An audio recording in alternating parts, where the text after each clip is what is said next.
Ngayong unti-unti na pong nabubuking etong mga kongresistang kontratista di umano, mga kababayan. Yung iba, kanya-kanyang palusot na po. Kanya-kanyang hugas kamay na po, mga kababayan, sa mga ginawa nilang pang-aabuso at panggagahasa sa kabanang bayan, mga kababayan.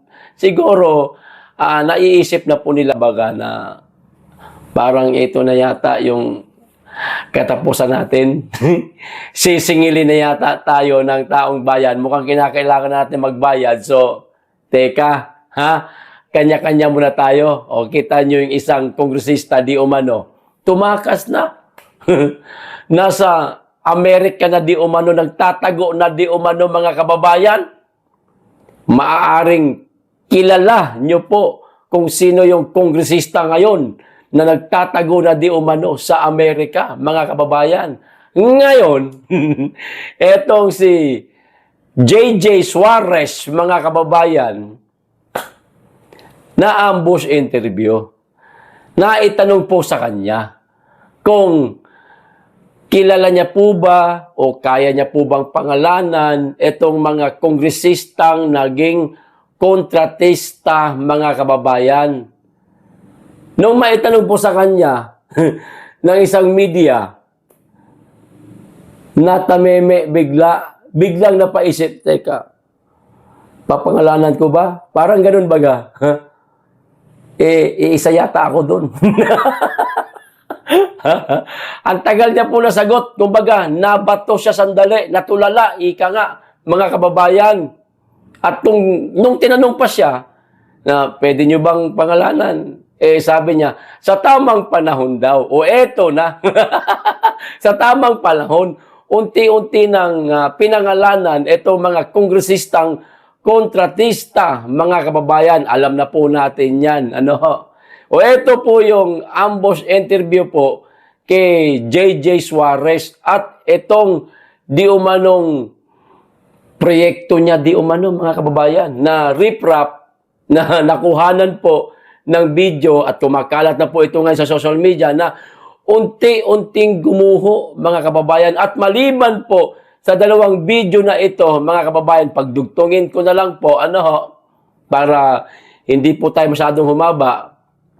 Pagkatapos po nito, yung video po ng isang Facebook page na meron pong pangalang Quezon Province News Update, mga kababayan, talagang idiniin po ang pangalan ni JJ Suarez na di umano naging kontratista ito.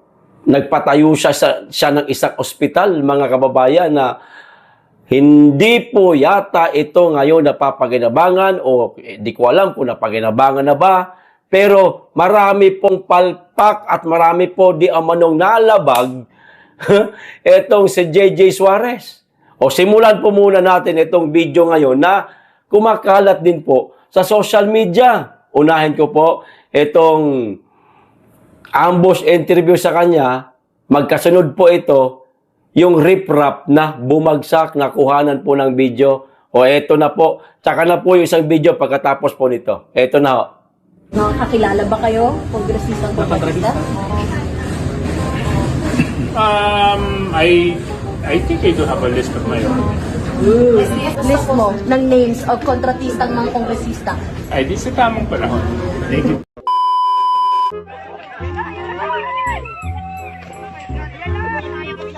Wala pa naman sa kwento eh.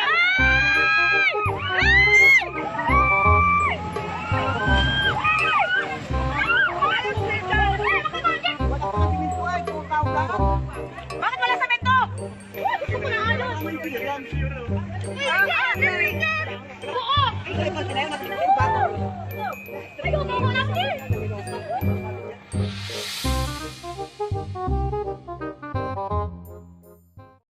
O ano po ang tanong sa kanya? May kilala po ba kayo na kongresistang kontratista? Nasa kanya na daw po ang listahan. Pero hindi niya po binanggit, mga kababayan. At sa tamang panahon, lalabas daw po ito mga pangalan, ito na nga, nagsisipaglabasan na. Ngayon, mga kababayan, itong isang video panunuorin po natin, ito na po yung nanggaling doon sa isang Facebook page na meron pong pangalang Quezon Province News Update, mga kababayan. Meron po itong, tawag nito, music. Sana hindi tayo makapirate. Mga kababayan, ang hangarin lang naman natin dito, ipakita ko po sa inyo, itong nakita ko rin po sa nasabing page na yan. O yan nga pala, ang pangalan ng page, mga kababayan.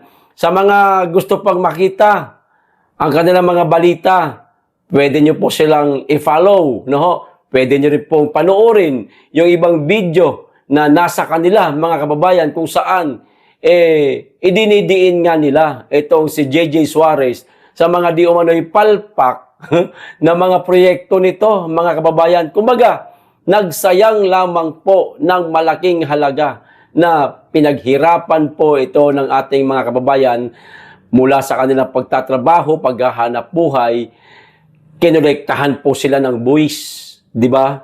Lahat naman tayo binubuwisan 'di ba? Pero nung makarating po sa kanya itong malaking pondo, yung mga proyekto niya mga nakatenga lang po, mga kababayan.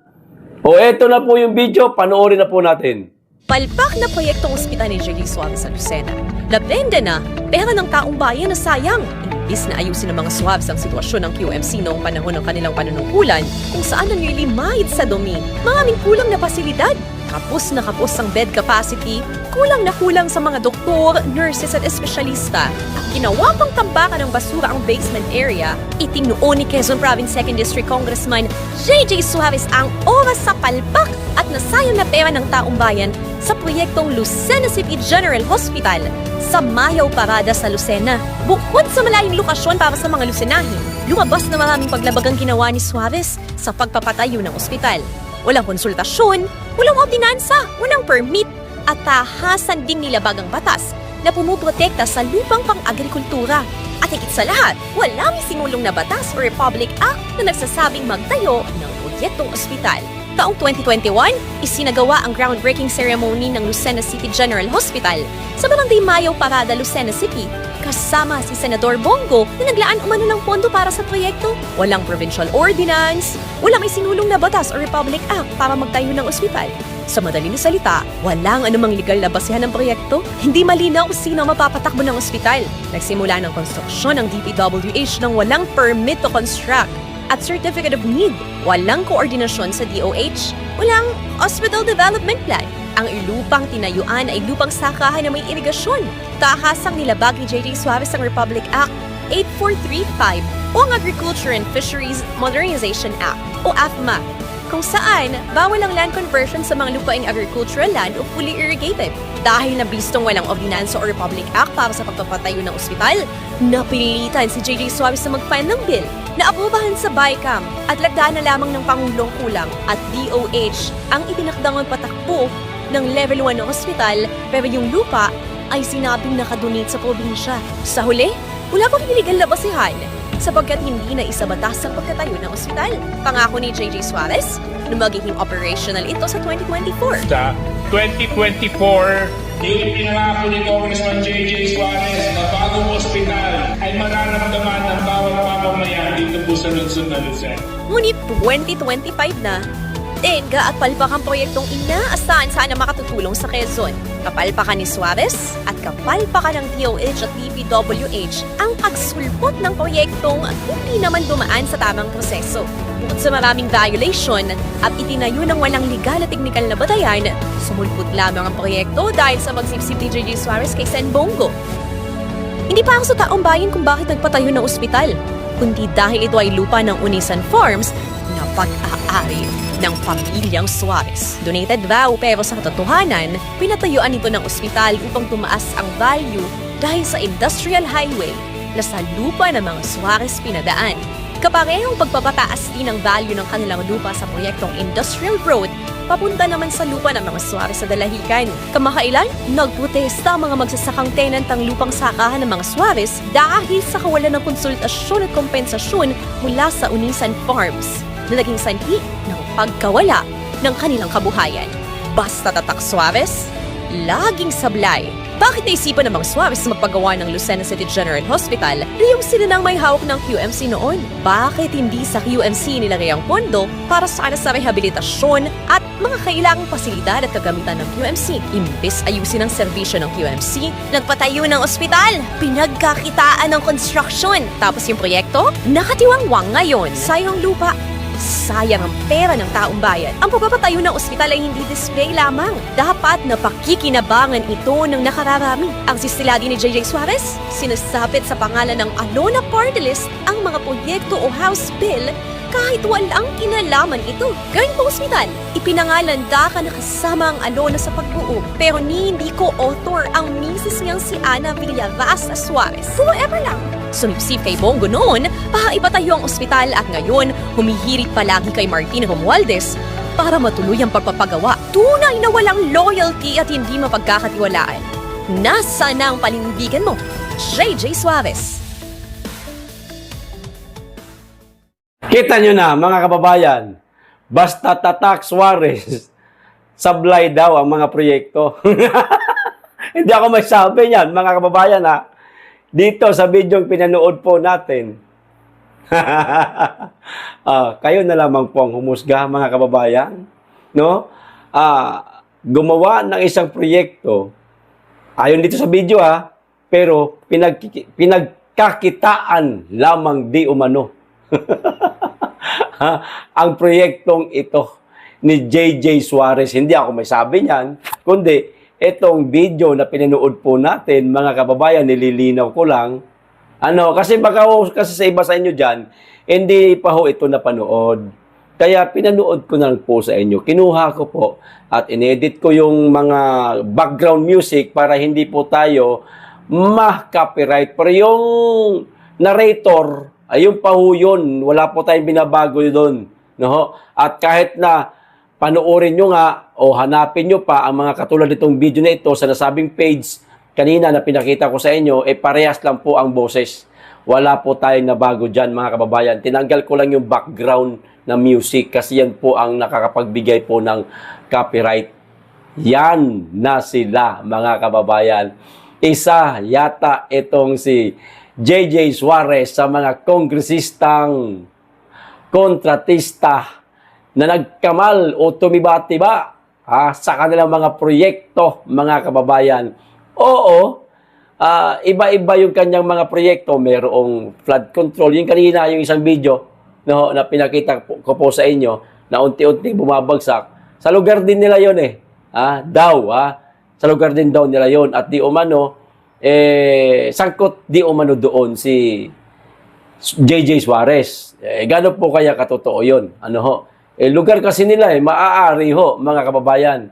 Ampaw ang pagkakagawa ng flood control project na yun, yung rip-rap na unti-unti bumabagsak.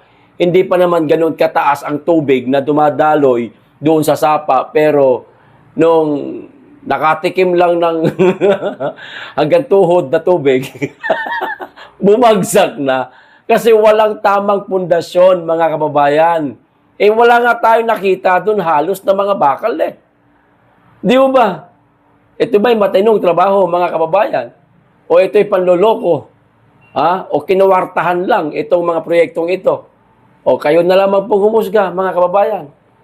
Napakarami po ninyong narinig, nalaman dito sa ospital na pinatayo ni JJ Suarez. Ano hong masasabi ninyo? Paki-comment na lamang po, mga kababayan. Hanggang dito lang. Maraming salamat. Mag-iingat kayong lagi at higit sa lahat, mahalin natin ang Pilipinas.